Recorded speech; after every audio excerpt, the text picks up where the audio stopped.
Bueno, pues hoy vamos a hablar de la teoría cognitivo-conductual y vamos a hacer ese recorrido, ¿no? De la psicología a la psicoterapia. Ya habíamos hablado realmente que la rama de la psicología, bueno, eh, vamos a definir psicología como la práctica que se encarga de trabajar con la actividad humana. Esta definición es bastante extensa, es la mejor definición que pudiéramos tener de la psicología, porque para empezar, la psicología como tal no es que no pueda ser una ciencia, sí es una ciencia, pero la diferencia entre una ciencia y una práctica es que la ciencia está compuesta por leyes. Entonces, lo que sucede aquí, no, o sea, va a suceder en otro momento, va a suceder en otro lugar, va a suceder en otro sujeto. En cambio, la psicología, al ser práctica, al ser una rama de lo social, al ser un trabajo social, se va a encargar de tener esta característica de poder ser cambiante. Va a necesitar siempre de la observación, de una observación objetiva y subjetiva. O sea, no solamente va a tratarse de lo que estamos viendo de manera física, sino que también se va a tratar de todo aquello que nosotros podemos interpretar de alguna manera, pero a partir del entorno. Entonces, ¿qué va a ser la actividad humana? La actividad humana va a ser eh, va a ser,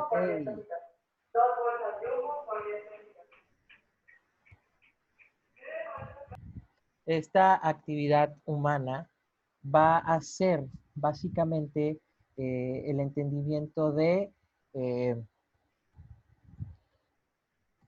los procesos cognitivos y los procesos de conducta.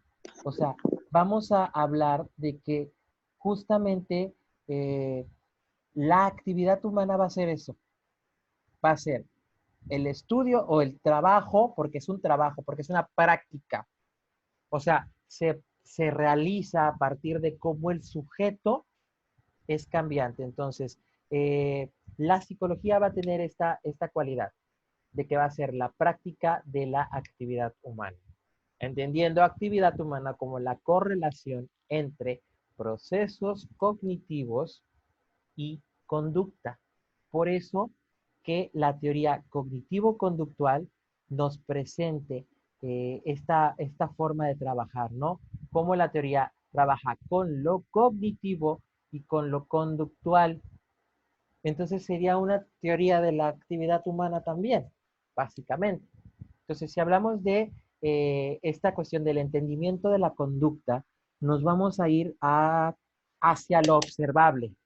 No podemos trabajar solamente con el pensamiento porque no podemos ver el pensamiento. Y para poder trabajar con el pensamiento, entonces tenemos que justamente eh, observar la conducta.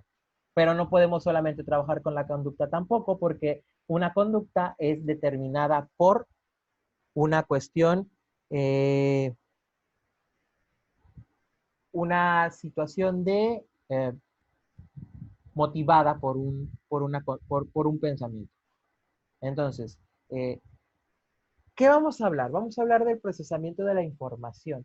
Es muy importante que cuando trabajamos la cuestión de la teoría cognitivo-conductual, trabajamos con el procesamiento de la información, cómo la información es procesada. Y bueno, vamos a entender que vamos a tener que analizar la información. Toda la información que nosotros analizamos, bueno, pues es muy sencillo, la analizamos por la observación. El hombre, ahora, esta información que se observa, el sujeto necesita categorizarla, necesita ponerle en un lugar. Y ya habíamos hablado, ¿no? Como la cuestión de las carpetitas. ¿Se acuerdan que si recuerdan bien, cuando trabajamos los estadios de Piaget, de cómo la información es organizada y equilibrada? Bueno, pues de aquí parte, ¿no? Esta cuestión de el hombre tiene y necesita la habilidad de filtrar información.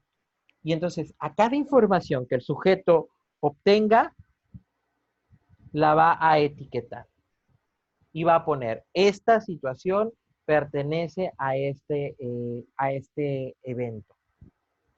Entonces, toda la cuestión externa, todo lo que está alrededor de nosotros, nos va a bombardear y nos va a sobreestimular. Sin embargo, si no existieran estas etiquetas, el sujeto entraría en un caos. Entonces, justamente cuando hablamos del caos, vamos a hablar de problemas psicológicos, porque la información eh, no está siendo organizada. Entonces, vamos a decir que este procesamiento de la información va a definirse como un mecanismo por el cual el individuo percibe, consolida, almacena en la memoria, integra, accesa y recupera información. El proceso de la memoria, los procesos mentales básicos, cómo se guarda la información en nuestro cerebro. Y lo vimos también con Piaget, ¿no? Asimilación, acomodación, equilibración.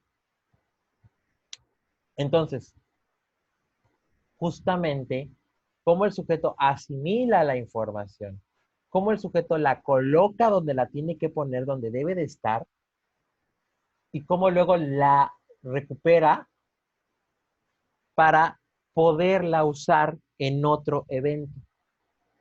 De eso se trata la memoria, de eso se tratan los eventos, eh, los procesos psicológicos. Entonces, vamos a decir que Bartlett rechaza la memoria como un depósito y la toma como una construcción. ¿A qué se refiere esto?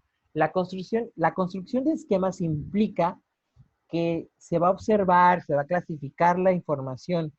Por lo tanto, va a ser una interpretación. O sea, la información no, ¿cómo decirlo? Genera cambios, se construye.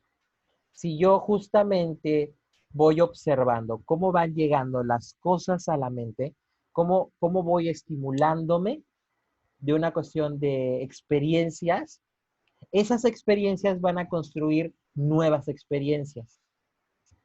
Entonces la información se reconstruye y se organiza. Por ejemplo, y vamos a hacer el ejemplo, ¿no? Del fuego, ¿no? La primera experiencia es el fuego quema. Después esta información se va a reconstruir y se va a poner y se va a reorganizar para que el sujeto pueda entender y decir, ah, el fuego no solamente quema, también el fuego sirve para otras cosas. Y entonces al decir que sirve para otras cosas, eh, va a organizar y va a poderlo usar en otros momentos. Entonces, el ser humano reacciona a los estímulos ambientales y construye la experiencia. Es un procesador activo de la información. Desafortunadamente, eh, se, la teoría cognitivo-conductual pareciera que toma al ser humano como si fuera un equipo de computadora, como si fuera que, una computadora que necesita programarse. Entonces, aquí es donde existe esta crítica de lo cognitivo, porque pareciera que la psicología cognitiva lo que quiere es mm, modificar y reprogramar los pensamientos. Entonces, si tú vas a un proceso terapéutico cognitivo-conductual, ¿qué es lo que cómo se trabaja esta técnica? Se trabaja muy sencillo, ¿no?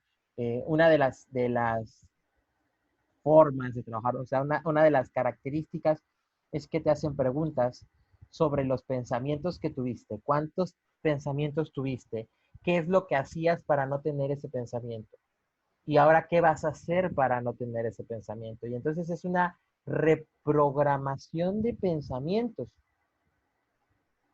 ¿Funciona? Funciona, sí, sí funciona. De alguna manera es funcional para ciertos sujetos. Sin embargo, vamos a tener que el conflicto psíquico sigue ahí.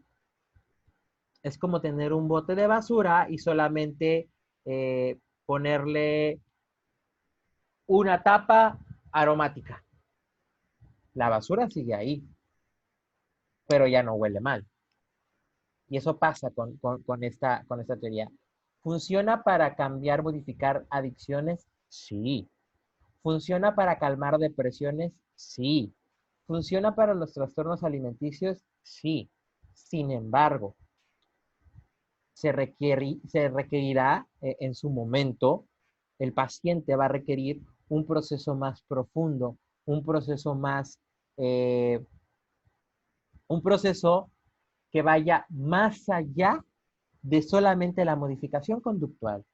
Entonces, ¿por qué la bulímica es bulímica? ¿Por qué la anoréxica es anoréxica? ¿Por qué la persona con problemas alimenticios que come mucho, con obesidad, es obeso? O sea, van a tener una carga psicológica bastante fuerte, pues es muy sencillo, ¿no? Desde la dinámica, eh, desde la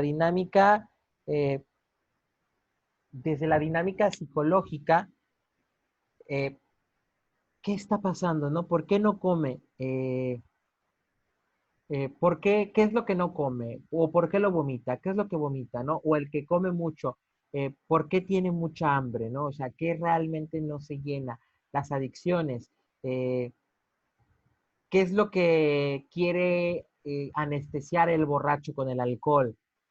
¿Por qué el drogadicto se pierde en el delirio del placer, no? Eh, Entonces, justamente a partir de ahí vamos a profundizar en esta información. Entonces, desde lo cognitivo-conductual, el sujeto reacciona a los estímulos ambientales y construye nuevas experiencias.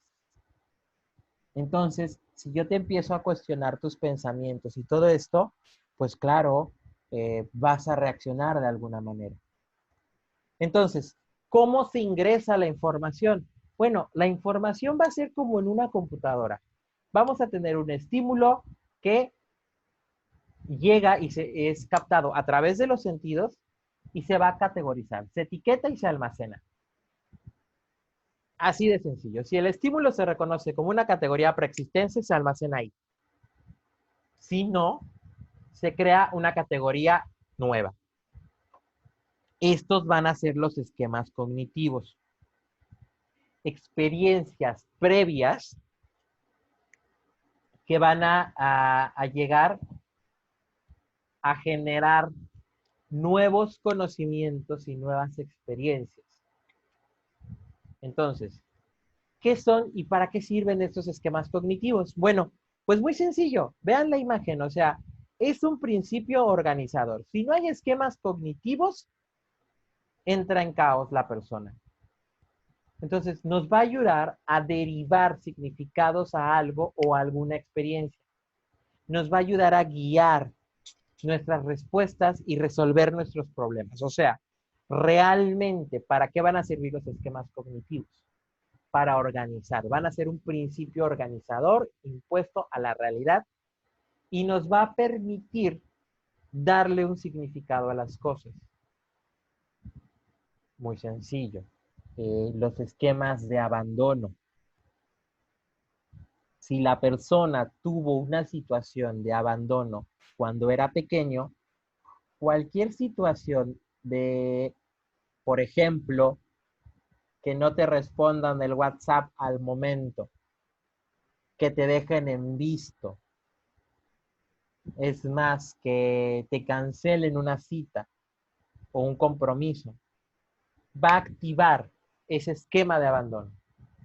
Se va a reconocer como un abandono y entonces se va a categorizar como abandono y entonces la persona va a ser o bastante demandante o va a ser una persona que realmente exija mucho, que no pueda estar solo, que no pueda hacer las cosas por sí solo. Van a ser personas de edades ya de 25, 30 años que no puedan hacer un trámite administrativo sin estar acompañados, porque no saben, porque se sienten que se sienten pequeños, o sea, es esto, ¿no? Nos ayudan a guiar nuestras respuestas y resolver problemas. Ahora, surge, ¿no? Entonces, ¿cómo un esquema de abandono me va a ayudar a resolver mi problema? Pues claro, cuando esta persona la dejan en visto, ¿no? Por ejemplo, que es muy común. Es que me dejó en visto. Y bueno, ¿y qué hiciste? Le marqué a mi mejor amiga para contarle que me dejó en visto. Entonces, esta persona no puede estar sola. Esta persona eh, necesita compañía y la forma de resolver es, bueno, pues le cuento a alguien que este me abandonó o que no me contesta y cosas así.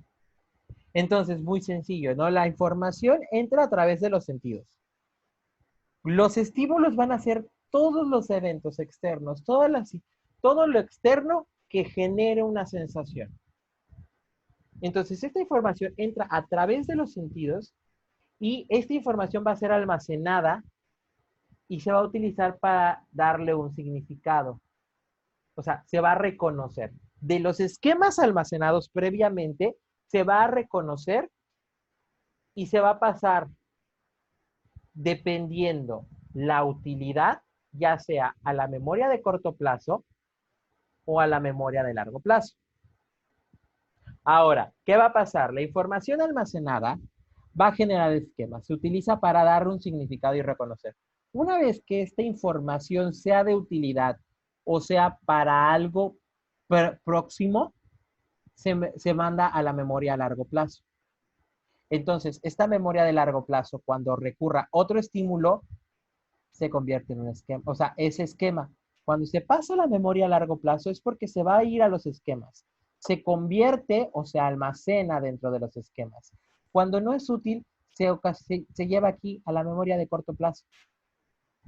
Por ejemplo, si yo pregunto, ¿qué comiste el jueves 14 de enero del 2010, del 2020, de este año?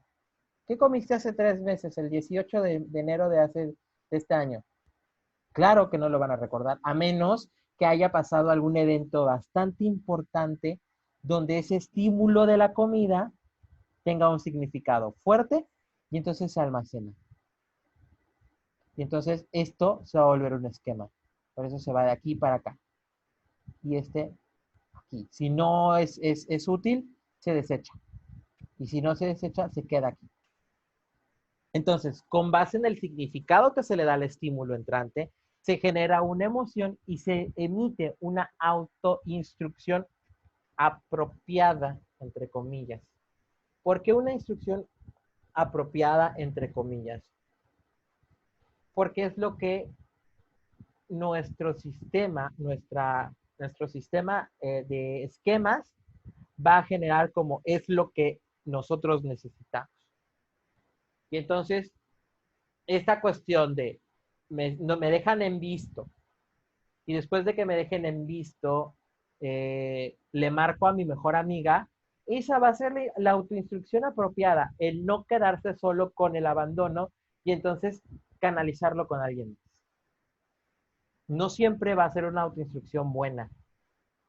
O sea, también pueden ser autoinstrucciones negativas y poco apropiadas. Entonces, las características de los esquemas es que son adaptativos o maladaptativos. ¿Son necesarios? Sí, sí son necesarios. Pero ¿de qué va a depender? De que si son adaptativos o no son adaptativos, son maladaptativos. Simplifican y resumen la información de manera manejable. Regresamos al ejemplo del visto. Te dejó en visto, entonces, como te dejó en visto, va a resumir toda esta situación que tú ya tenías, todos estos esquemas previos o cuáles fueron las experiencias. Las experiencias no van a servirnos en ese momento, solamente van a generar un sentimiento. Me siento abandonado, entonces, ¡pum!, reacciono de tal manera. Entonces van a guiar ese comportamiento. Sin estos esquemas, que automáticamente se activan como respuesta a eventos, estaríamos perdidos, o sea, no sabríamos cómo reaccionar. Entonces me dejan visto y pues si no tengo esquemas previos, le marco y le insisto y le insisto y le insisto, o me enojo, o me deprimo, o sea, no sabemos, o simple y sencillamente no siento nada. Entonces, por eso son importantes los esquemas. Los esquemas nos van a dar esa respuesta, además de que brindan la experiencia y la reflexión que se necesita para que las personas, perdón, para que las personas puedan eh, predecir otras situaciones. Entonces, si esta persona, por ejemplo, van a hacer esas señales que nadie ve cuando está saliendo, teniendo una relación de noviazgo, ¿no? O sea, como el hecho eh, de que no te llama o cuando llega a su casa te cuelga la llamada, ¿no? Esto va a ser como que señales que no están ahí vistas. Sin embargo, si reconocemos estos procesos cognitivos, esas señales que nos van a hacer generar sentir algo, van a predecir situaciones, porque van a estar con base a la experiencia. O si alguna situación, por ejemplo, eh, esta persona no, siempre te dejan visto, siempre te dejan visto, siempre te dejan visto, o cuando está hablando contigo, tantito se distrae y te dice, ay, bueno, te tengo que dejar, bye. Esas son señales que si no son reconocidas como una situación de abandono, pues ahí siguen y la conducta sigue y el problema sigue. Y entonces las relaciones tóxicas siguen también.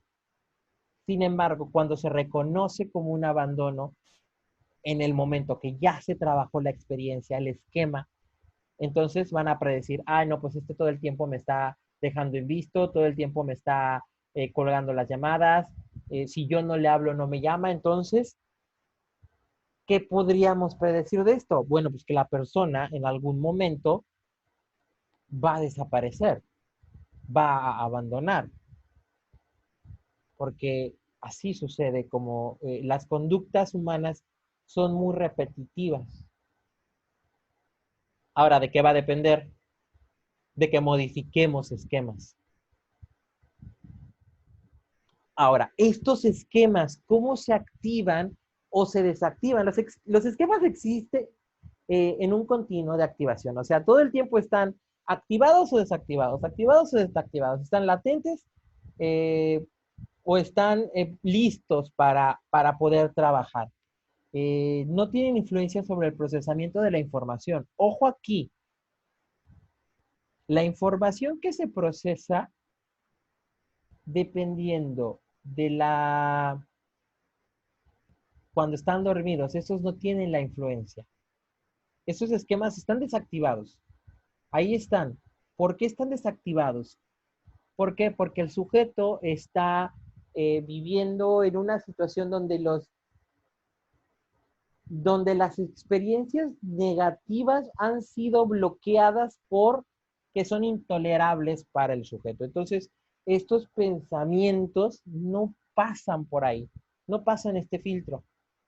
Entonces, vamos a decir que es como este switch de encendido o apagado, ¿no? Si yo, por ejemplo, si yo le bajo el break a, a la toma de corriente de mi casa, yo puedo meter un alambre en cualquier contacto y no pasa nada. Sin embargo, si yo subo el break, entonces puedo generar un cortocircuito. Entonces, cuando los esquemas están dormidos, tienen no tienen esta capacidad para influir sobre otra información. Entonces, van a haber esquemas que van a estar siempre, todo el tiempo, como esperando recibir información. ¿Por qué? Porque justamente el sujeto ha alimentado estos esquemas. Para que un esquema sea activado o desactivado, se tienen que alimentar de información.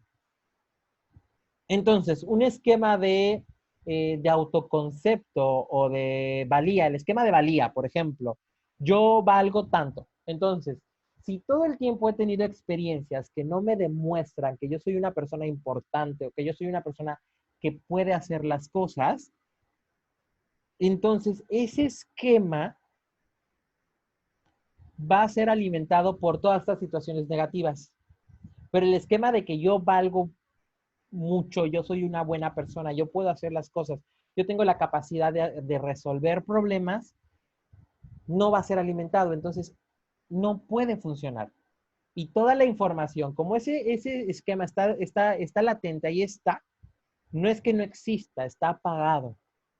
La información no pasa por ahí y si pasa, no tiene ningún efecto sobre el pensamiento.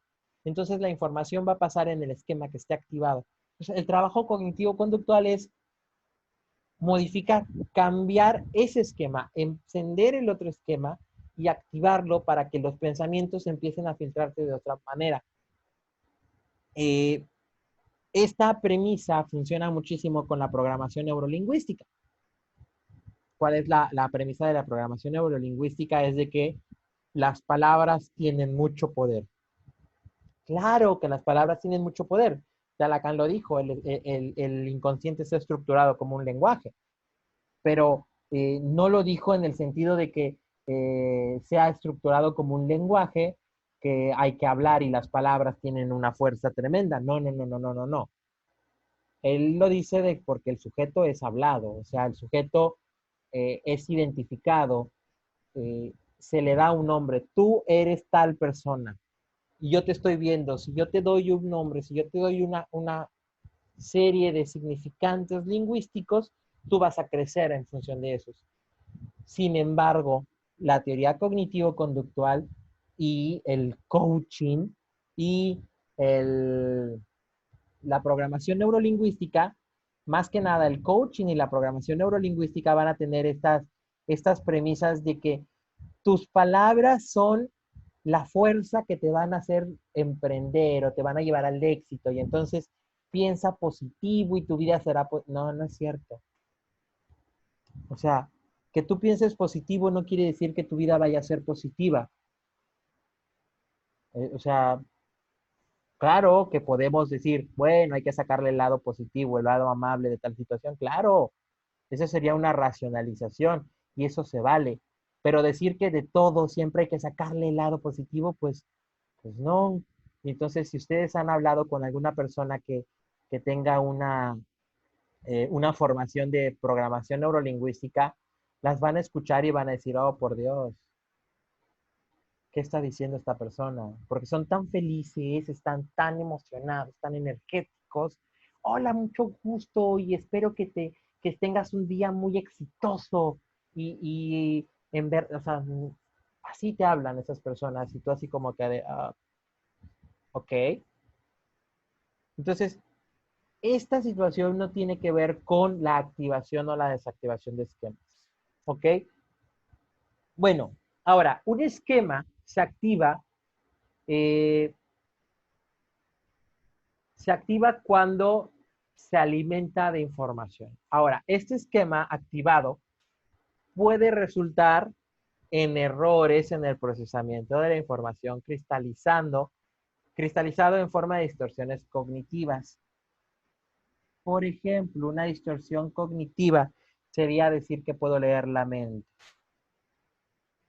O sea, el hecho de que yo sepa cómo va a reaccionar una persona es porque ya la conozco, no porque estoy leyendo su mente. Entonces, estos esquemas de omnipotencia, por decirlo de alguna manera, van a resultar bastante irónicos, ¿no? Va a ser como un esquema que le va a dar la capacidad de, de decir, ok, yo sé qué va a suceder y entonces como yo sé qué va a suceder, yo soy muy poderoso. Entonces, no, no, no, no. O sea, estas distorsiones cognitivas es como que hago una cosa o hago la otra, ¿no? O quiero hacer las dos, pero solo tengo que hacer una. Entonces, va a decir que el priming se refiere a la condición en donde algún evento lleva al esquema más cerca de su umbral de activación. Eh, el priming sería como, se traduce como primar, como como darle este peso de importancia. O sea, es como la conducta primada sería como poner todo el foco de atención en esa situación. Entonces, un esquema cuando es primado puede ser activado por eventos menores. Eh, y vamos a hablar, ¿no? Por ejemplo, esta cuestión del abandono. El esquema de abandono ya está activado en el sujeto. Entonces, cualquier situacióncita va a resultar, por más mínimo que sea, va a detonar el sentimiento de abandono. Entonces, el priming va a ser esta condición que necesita la conducta para poder ser activada. Ahora, ¿por qué es activada? Bueno, pues es activada por los disparadores, que son aquellas situaciones que llevan a un esquema por arriba de su umbral de activación. Esta situación de por arriba del umbral de activación esto se refiere justamente a que cualquier situación, por más mínima que sea, va a hacer que la persona tenga ese sentimiento. Entonces vamos a estar en la casa, en la sala con nuestra pareja y de repente estamos platicando, me llega un mensaje y ¡pum! Se activa el esquema de abandono. ¿Y con quién estás platicando? Y entonces es más importante que yo y y empiezan a hacer todos los reclamos tóxicos. Todos los reclamos estos de que, ¿y con quién hablas? ¿Y quién es? De seguro ya te vas a ir, de seguro esto, de seguro lo otro. Entonces, eh, estos disparadores van a ser, y es tan sencillo como un mensaje, y se va a voltear la otra persona y te va a decir, oye, me mandaron un mensaje por mi madre que cuando regrese a la casa compre tortillas. Pero la otra persona ya se malviajó porque justamente en su sistema de esquemas está tan activado que cualquier situación que pudiera detonar conductas eh, de abandono hace que explote la persona. Ahora, ¿cómo se desactivan estos esquemas? Muy sencillo, de dos maneras. La situación externa cambia. ¿Cómo? ¿Cómo es que va a cambiar? Debe de existir un evento bastante fuerte que haga evidente la realidad. Y entonces, ¿qué pudiéramos hacer? ¿Cómo podríamos hablarlo? Pues hablamos de la racionalización catastrófica. ¿Qué? ¿A qué se refiere esto? Se refiere a que, por ejemplo, hacemos la pregunta, ¿qué es lo peor que pudiera pasar? No, pues lo peor que pudiera pasar es que eh, termine conmigo. Ajá. Y luego, ¿qué es lo peor que pudiera pasar si esta persona termina contigo? No, pues voy a llorar mucho. Sí, pero te estoy preguntando qué es lo peor que pudiera pasar. Y entonces es llevarlo, ¿no? Como a esta cuestión dicotómica en la cual va a ser catastrófico el pensamiento. O sea, hasta pensar qué es lo peor que me pudiera pasar si esta persona se va. Y ya cuando empieza a decir, no, pues va a pasar esto y lo otro. Ajá. Bueno, pero eso es como que muy exagerado, ¿no? ¿Tú crees, serías capaz de hacer eso? No, pues no. Realmente estoy exagerando bastante. Entonces, eh, y se desactiva un esquema. La segunda opción es la metacognición, que es examinar la situación disparadora para evaluar si su interpretación fue verdadera. El estar consciente que uno malinterpretó la situación le quita energía al esquema. Entonces, a ver, que le manden un mensaje no significa que se vaya a ir. Entonces, cuando le mandan mensajes, pues esta persona también tiene vida propia. Entonces, el hecho de que le manden un mensaje no va a repercutir en que se tenga que ir. Bueno, tal vez sí, pero si se va no es porque ya no quiera estar conmigo, sino porque van a surgir situaciones que estén fuera de control y necesite irse. Entonces, eso también le va a quitar energía al esquema de evaluación. Entonces, vamos a decir que la situación externa puede cambiar en el sentido de, a ver, coméntame, ¿qué es lo peor que pudiera pasar? Vamos a ver el evento, este evento situacional. Y en el otro es decir, bueno, a ver, piensa, ¿qué está pasando realmente? ¿Cuáles son las situaciones que se presentan? Ahora, ¿esto cómo se trabaja?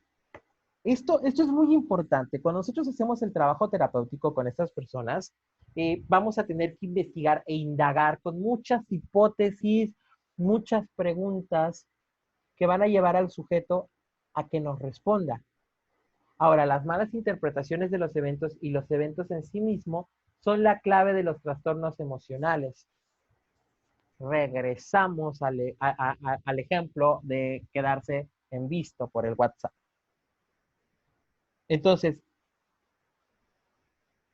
es darse cuenta de que existe una mala interpretación del hecho de que te dejan visto. O sea, eh, a veces tú estás trabajando en la computadora y tienes el WhatsApp abierto y entonces te llega un mensaje y está en la conversación, se queda en visto y tú ni siquiera has visto el mensaje. Automáticamente se abre. Eso es una mala interpretación. No es que ya me he visto y empieza a mal viajar. En el momento en el que se hace evidente, se hace real esta situación, el sujeto va a poder decir, ah, no, pues sí, ya la regué. Entonces, estos problemas individuales son derivados en su mayor parte de distorsiones de la realidad basadas en premisas y presunciones cerradas. Si, si mi pareja me deja en visto, entonces me está abandonando y no me quiere. Entonces va a decir, esas son las premisas. O sea, eso es las presunciones cerradas. O sea, es, si esto sucede, entonces esto es la realidad. ¿A partir de qué? De cómo estos esquemas no fueron integrados a la realidad del sujeto. Entonces, la fórmula de tratamiento, no digo, estas concepciones eh, erróneas tienen su origen en aprendizajes defectuosos durante el desarrollo cognitivo del paciente. ¿Y qué podríamos decir? Un esquema de abandono podría estar, supongamos, vamos a poner un ejemplo, ¿no?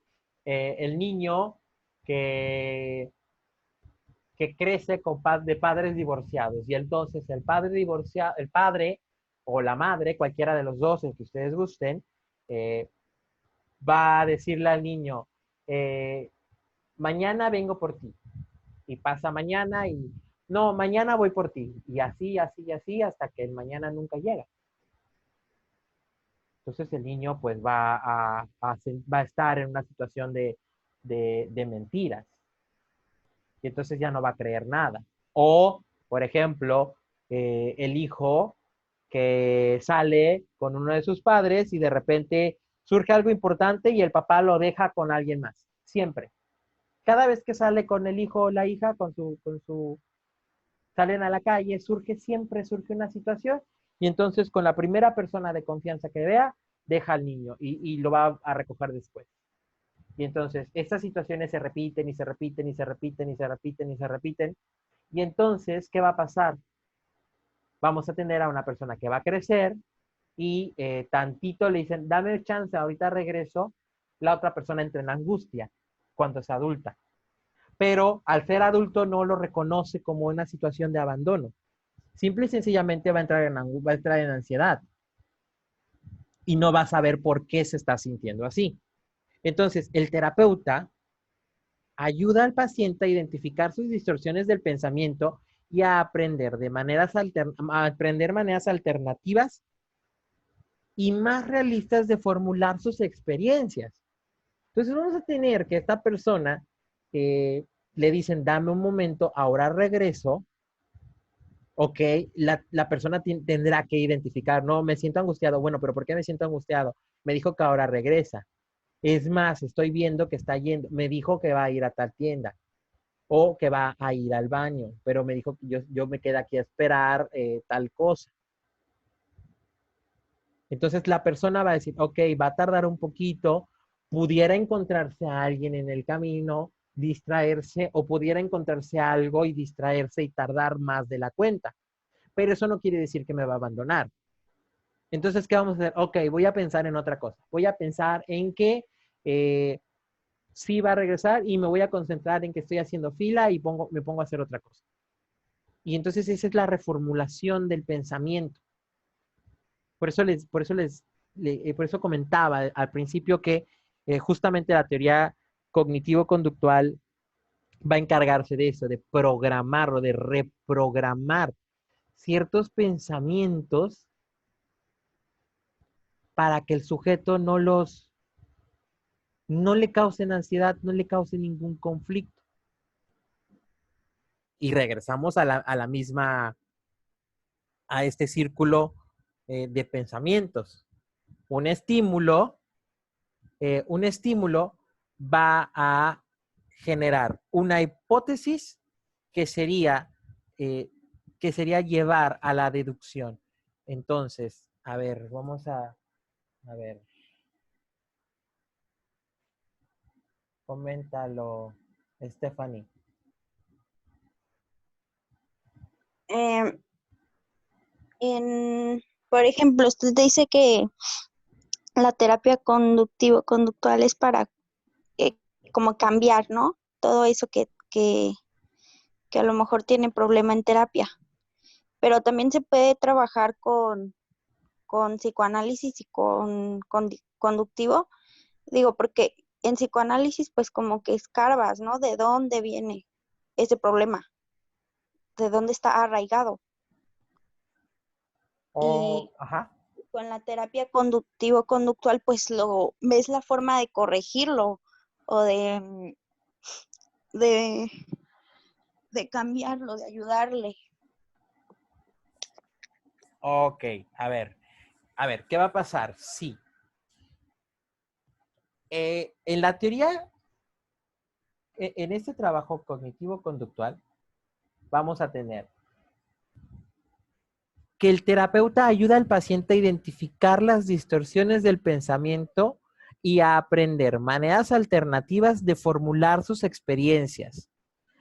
¿Qué va a pasar? En la teoría cognitivo-conductual, el sujeto va a identificar esta situación, esta conducta la va a identificar y va a identificar, ok, que se vaya la persona me genera ansiedad. ¿Qué tengo que hacer? Voy a pensar que esta persona se está yendo, pero no me está abandonando, porque no puedo pensar en que me está abandonando, porque realmente me dijo que va a regresar, estoy sabiendo a dónde va.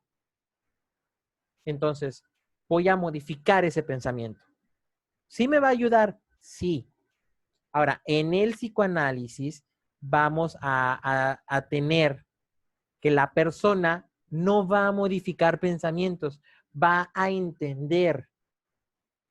Ah, ok, me di cuenta. Y como es algo inconsciente que cuando yo era pequeño siempre me dejaban abandonado por mis padres, entonces cualquier persona que se vaya me puede abandonar. Pero no porque las personas que mis padres no me querían, entonces por eso me abandonaban. Es un ejemplo, ¿no? O sea, muy, muy burdo. En el psicoanálisis, lo que el paciente va a hacer va a descubrir el origen y por qué esa situación, esa experiencia que el paciente tuvo en algún momento, le está generando esta situación. Y al descubrir que los padres, no sé qué, y todo esto, entonces va a desaparecer esa sensación de ansiedad. Entonces, en el psicoanálisis lo que se hace, no se trabaja con esto, no se le dan herramientas de adaptación, sino que en el psicoanálisis se lleva al sujeto a comprender una realidad de su síntoma, de su sintomatología, qué realmente está generando, o sea, cómo está saliendo este dolor o este sufrimiento, por decirlo de alguna manera, ¿no? Esta experiencia intolerable, cómo toma forma y es actuada. No. En el cognitivo conductual, de lo que se va a tratar es que el sujeto modifique ciertos pensamientos a partir de hipótesis que ya tuvo. O sea, es este pensamiento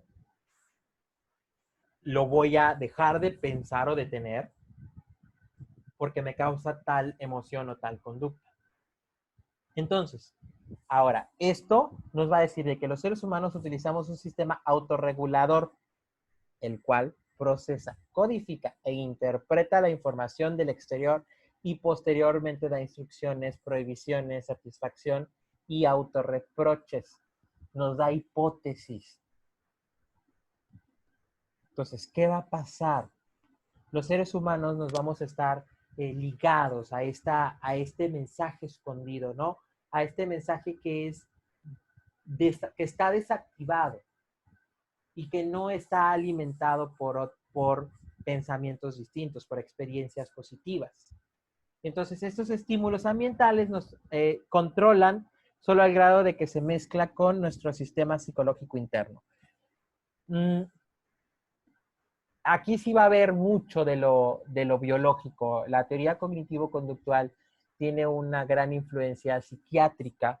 Entonces, ciertas experiencias van a hacer que nuestro sistema nervioso libere ciertas sustancias para podernos, ¿cómo decirlo? Ciertas sustancias que nos van a hacer sentir de algunas maneras, de ciertas formas. Entonces el sistema interno puede distorsionar las señales e información del exterior al punto de estar completamente desfasados con lo que está realmente sucediendo a nuestro alrededor. Cuando una situación es vista o captada de una forma bastante sensible, va a detonar en una discrepancia y esta discrepancia va a ser un trastorno psicológico. Entonces la persona, por ejemplo, esta persona que, por ejemplo, siempre tenía la amenaza de papá y de mamá, ¿no? Y si no haces bien las cosas, te vamos a regalar. Y te vamos a regalar, y te vamos a regalar, y te vamos a regalar. Entonces, esto no está bien hecho. Y entonces ya la discrepancia va a ser, en la edad adulta, ¿no? Va a ser superior el umbral para recibir ciertos estímulos, va a hacer que el sujeto actúe de ciertas maneras. Y entonces vamos a tener obsesivos compulsivos, vamos a tener fóbicos, vamos a tener depresivos, porque esta información estos estímulos son percibidos de una forma más sensible. Y entonces cuando añadimos la información faltante, hasta las conductas más perplejas cobran sentido. Y entonces, justamente de aquí es donde vamos a empezar a trabajar con el cognitivo, ¿no? Hacer estas preguntas hipotéticas. Vamos a poner vamos a encontrar cuáles son los esquemas que están activados o desactivados. Y al saber qué esquema está activado, entonces ahí vamos a empezar, ok, entonces por eso me hace sentido cierta conducta y se le explica al paciente y el paciente se da cuenta. Y entonces va a decir, no, pues sí, eso no era así. Y por eso cambia, por eso se reprograma. Entonces dice que siempre va a existir una secuencia de pensamientos que interviene entre el evento y la reacción emocional desagradable. ¿Qué situación estoy viviendo y qué me va a hacer sentir? Cuando se llena el espacio entre el evento activador y la consecuencia emocional, la reacción es entendible. Por eso siempre va a haber tratar de buscar qué es lo que está detonando cierta conducta. Y entonces vamos a preguntar y a preguntar y a preguntar y a indagar, ¿no? O sea, ¿por qué está pensando eso? Siempre existe un pensamiento consciente entre un evento externo y una reacción emocional. El pensamiento nos va a decir, ¿no? Como que nos va a explicar este evento externo.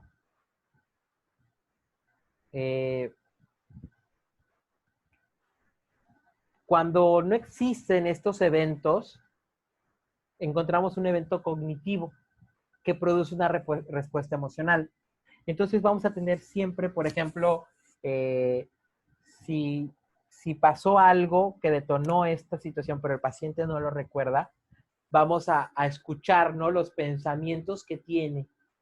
Y estos pensamientos, ¿a partir de qué son activados? ¿Qué situación externa detona estos pensamientos? Y ahí es donde vamos a tener una respuesta emocional.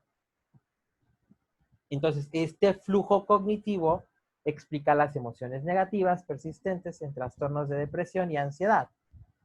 Entonces vamos a tener al depresivo que todo el tiempo está teniendo pensamientos negativos y negativos y negativos y tristes y tristes y tristes. O el ansioso que cualquier situación externa o cualquier situación en la que surja algún inconveniente en su pensamiento, ¡pum!, entra en crisis. O sea, no siempre van a ser eventos externos, ¿eh? También van a haber van a haber eventos internos, que son los pensamientos o las imágenes. Y van a traer esos pensamientos que van a ser recurrentes y recurrentes y recurrentes. Entonces, esta interpretación de esta situación nos va a dar una respuesta emocional. Entonces, es como tener el mapa. Identificar el esquema nos va a dar el mapa para saber cómo trabajar con este trastorno emocional. Ahora, cuando hablamos de estas interpretaciones, vamos a decir que estos pensamientos van a ser automáticos. Entonces, pueden ser conscientes o inconscientes. Cuando hablamos de inconsciente, es más, ni deberíamos de estar hablando de lo inconsciente en el cognitivo conductual. Sin embargo, es una manera de explicarlo. Es algo que está desactivado. Cuando un pensamiento automático está activado o desactivado, a veces es necesario enfocarse en el pensamiento automático para poder identificar el pensamiento central, o sea, el esquema central. Y ya les hice el ejemplo, ¿no? De me dejan en visto y todo lo que pasa, ¿no? No son resultado de reflexión. O sea, el pensamiento automático es, ¡pum!, lo que ya pasa. Me dejó en visto, me abandonó. Y son prominentes y difíciles de ignorar en los pacientes más trastornados y más fáciles en los pacientes que no están trastornados. O sea, que solamente son con un problemilla ahí cognitivo, ¿no? Más neuróticos que otros. Entonces, el descubrimiento de los pensamientos automáticos son plausibles o razonables, pues. O sea, podemos identificarlos.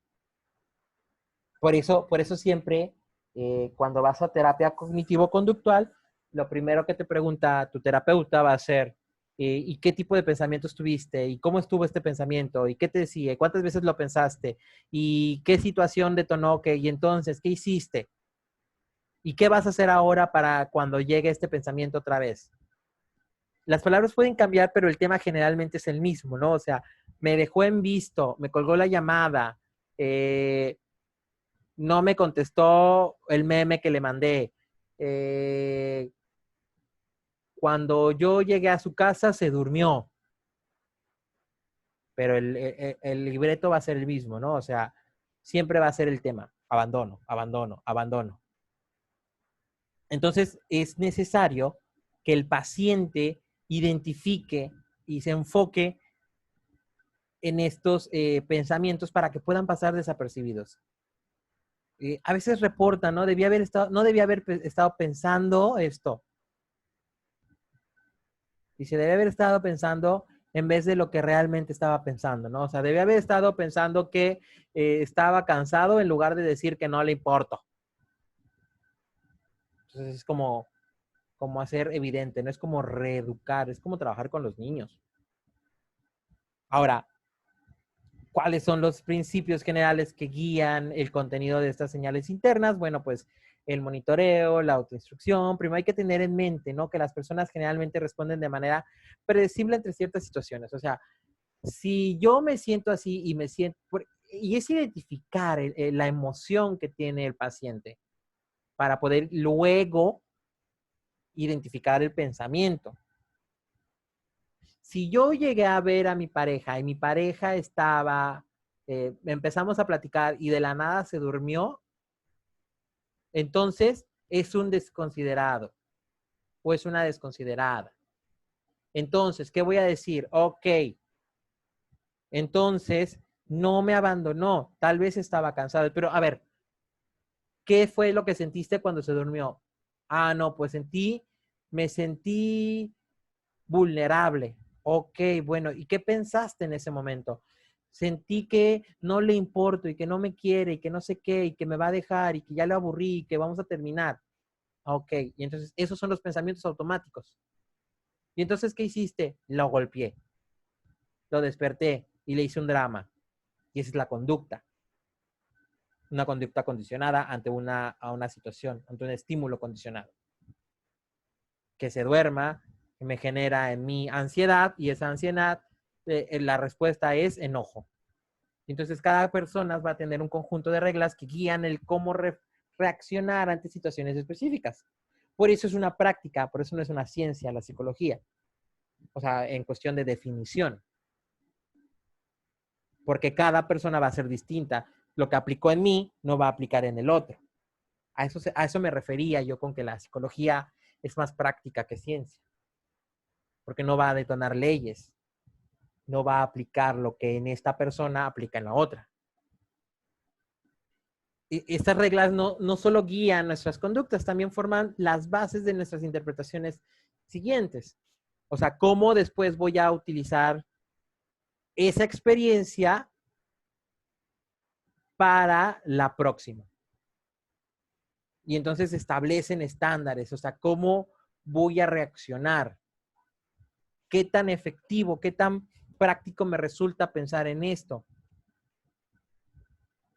Nos protegen de algo. Entonces, como esta cuestión de abandono, que es muy persecutoria en mí, entonces, ¿cómo me va a ayudar esa conducta? Ah, no, pues lo despierto y aunque peleemos, ya no no se durmió, no me abandonó. Entonces, eso es lo que me va a ayudar a regular, ¿no? Esta cuestión de ansiedad.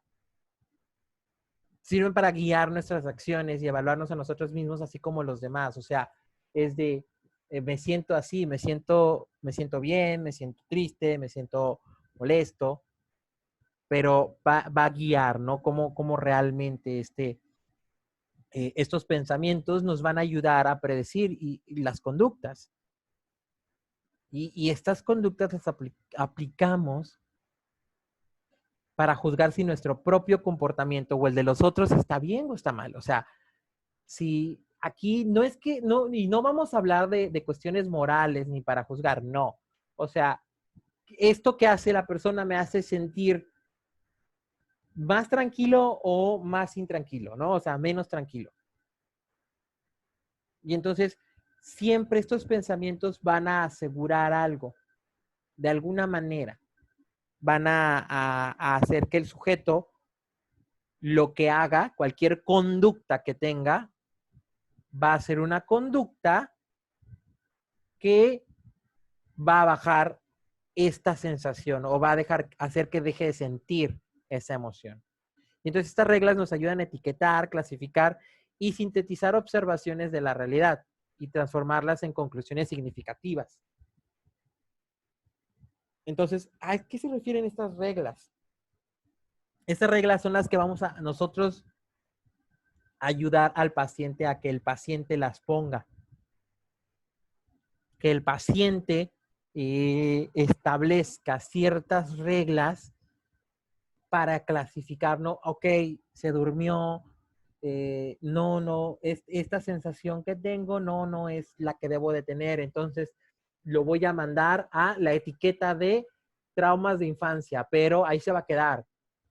Y entonces, en la cuestión de ahora, es de, ok, está cansado y entonces voy a distraerme con algo, lo dejo descansar y entonces ya luego yo regreso y podemos continuar con nuestra vida. Entonces, así se modifica un pensamiento. Estos funcionan como estándares para evaluar, dirigir o inhibir conductas.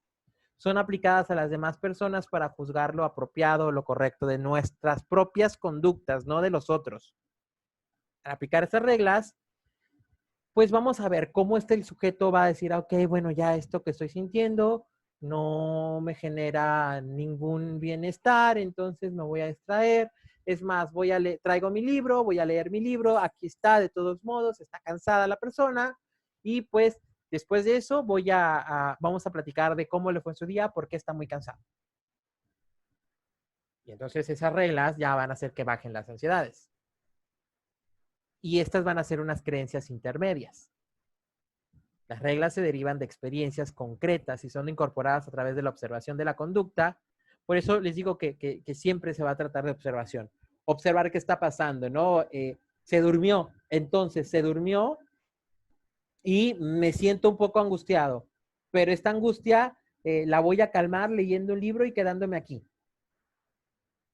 Y es obvio, o sea, de que si yo me quedo aquí, de todos modos no se va a ir y cuando despierte, se va a disculpar conmigo, y me va a decir que estaba realmente en una situación de cansancio y al final vamos a realizar la actividad que teníamos pendiente, ¿no? Ver una película, salir a la plaza, bla, bla, bla, lo que sea, ¿no? Y entonces son experiencias concretas que van a hacer que se modifiquen los pensamientos. Entonces van a surgir como estos silogismos, ¿no? Estas reglas es, si yo siento esto, entonces va a pasar esto. Si esto sucede, entonces yo me voy a sentir así. Si mi pareja se duerme, yo puedo dormir también y al despertar vamos a platicar. Ah, ok, entonces es otro silogismo, ¿no? Va a ir cambiando. Va a organizar nuestra mente. Estas reglas y silogismos ayudan a explicar conductas ilógicas e impredecibles, así como reacciones emocionales anormales, ¿no? Si esta persona se duerme, entonces me está abandonando. Y si me abandona, me voy a sentir mal y todo va a salir mal. ¿Cuál es la relación lógica? No hay una lógica en eso. Entonces, se van modificando. Y cuando estas reglas se desvían de la realidad o son aplicadas excesivamente, es posible que surjan problemas psicológicos. Entonces, básicamente los trastornos van a ser realmente una mala interpretación de las situaciones. Estos esquemas a partir de la infancia, las personas desarrollan creencias acerca de sí mismas, las otras personas y el mundo. Ya habíamos dicho, ¿no? Esta persona que entonces, como mis papás siempre me abandonaban, todo el mundo me va a abandonar. Y ahí se quedan y a veces son tan, ¿cómo decirlo?, tan fuertes que no se recuerda de dónde vienen. Y entonces van a ser como reglas específicas, ¿no? Como situaciones reales de la vida. Son absolutas, no hay otra cosa que no sea eso. Entonces estas creencias pueden ser activadas o desactivadas. Pueden estar activas o inactivas. No es desactivas, es inactivas. Cuando esta creencia se activa, la persona interpreta las situaciones a través del lente de la creencia. Y aun cuando esta interpretación pueda ser completamente falsa. Por eso nuestro trabajo es escuchar lo que está diciendo y hacerle ver que su pensamiento, sus premisas no son adecuadas. Esta teoría va a trabajar con premisas. A ver, lo que me estás diciendo es que si tú haces esto, va a suceder esto. Pero a ver, ¿cuántas veces de las que has pensado en eso ha sucedido o se ha muerto alguien? No, pues ninguna. Entonces, estas creencias hacen que la persona centre su atención selectivamente en aquella información que le confirma su creencia. Entonces, todo va a estar justamente alrededor de esa situación. Y entonces, vamos a tener esta cuestión que se llama disonancia cognitiva, que va a existir una tendencia a mantener la máxima consistencia entre nuestras cogniciones. Cuando se rompe, genera malestar y se utilizan mecanismos cognitivos para recuperar la consistencia. O sea, más pensamientos que podríamos decirlo, justifiquen lo que estoy, o sea, que le den peso de, no, pues esto es real porque lo estoy pensando así. Entonces, van a ser, las creencias centrales están compuestas de la triada cognitiva, que son 3 creencias, o sea, acerca de el self, el mundo y el futuro. Estas creencias centrales van a estar centradas en estos 3. Soy un fracaso, no puedo lidiarlo, soy malo, merezco trato especial, no soy bueno en esto, no hago esto, soy mala persona. Y entonces ahí, bueno, ¿por qué eres mala persona? Porque dices que no vas a hacer las cosas. Es que no puedo lidiar con esto. A ver, ¿por qué no puedes lidiarlo? Porque el lidiar con esto te enfrenta a otras situaciones. Ok, entonces estas creencias nos van a ir confrontando con nosotros mismos.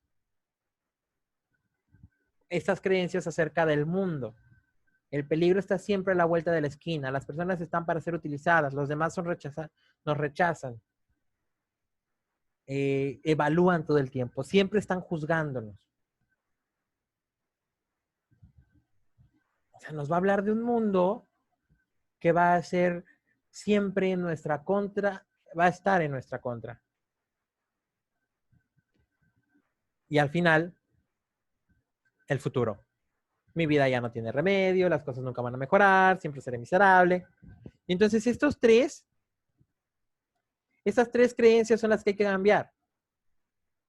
Son con las que trabajamos, ¿no? A ver, bueno, pero ¿por qué dices que eres un fracaso? Porque me equivoqué. Bueno, todos se equivocan. Es un examen de cálculo integral. Eso no quiere decir que vayas a ser un mal ingeniero. Es que cada vez, y es que qué tal que el día que me vayan a contratar y me pongan ese mismo examen, no va a ser así. O qué tal que mi primer trabajo sea trabajar sobre unas derivadas, bla, bla, bla, bla, y empezar. No va a ser así. Eso no quiere decir que seas un fracaso. Vas a poder hacer otras cosas. Entonces, justamente esta triada cognitiva va a ser la que nos va a dar esta interpretación del mundo. Este significado transforma un evento simple a una experiencia. El significado de las cosas. ¿Qué va a pasar? ¿No? ¿Cómo yo esta experiencia la estoy viviendo? ¿Cómo este evento lo estoy viviendo y lo voy a convertir en una experiencia? Para entender reacciones emocionales, ante estos eventos hay que distinguir, ¿no? Entre el significado público o un significado personal o el significado real. Este significado público es lo que la gente piensa. Ahora, lo que realmente yo estoy asociando con esto se guarda para mí. Puede ser realista o irrealista, no sé, irreal, porque no se verifica su autenticidad. O sea, no es una cuestión que empalme con lo que el mundo quiera, ¿no? Es lo que a mí me parece. Entonces, esas reacciones inapropiadas y anormales generan, son malas interpretaciones. O sea, esto va a ser a partir de todas estas malas interpretaciones que voy a tener en la vida. Y va a ser una serie de pensamientos y de significados que van a ser a partir de, va a ser como esto que va a hacer que el pensamiento se vaya hacia otro pensamiento, hacia otra conducta. Este significado de Biant constituye las distorsiones cognitivas.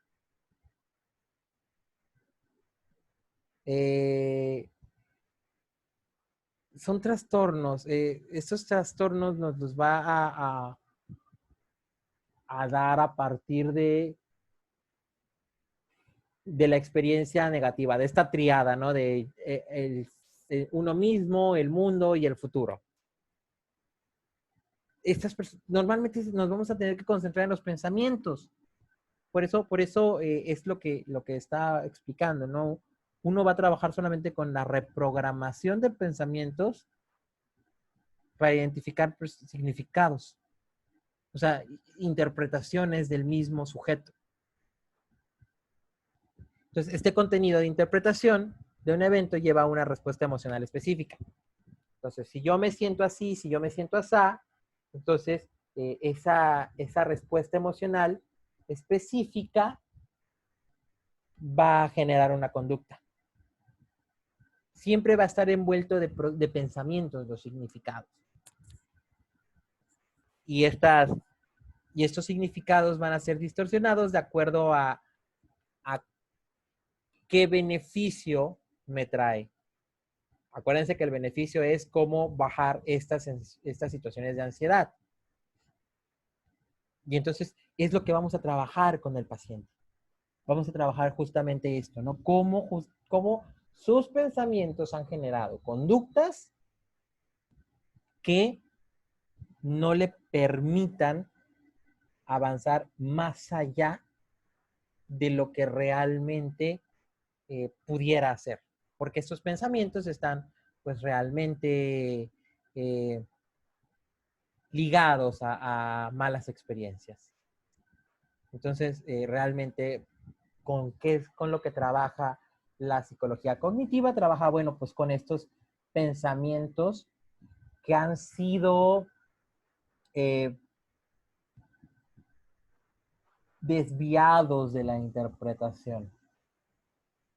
Entonces, nuestro trabajo va a ser ayudar al paciente a interpretar ciertos pensamientos y a buscar realmente qué pensamiento está siendo responsable de tal conducta.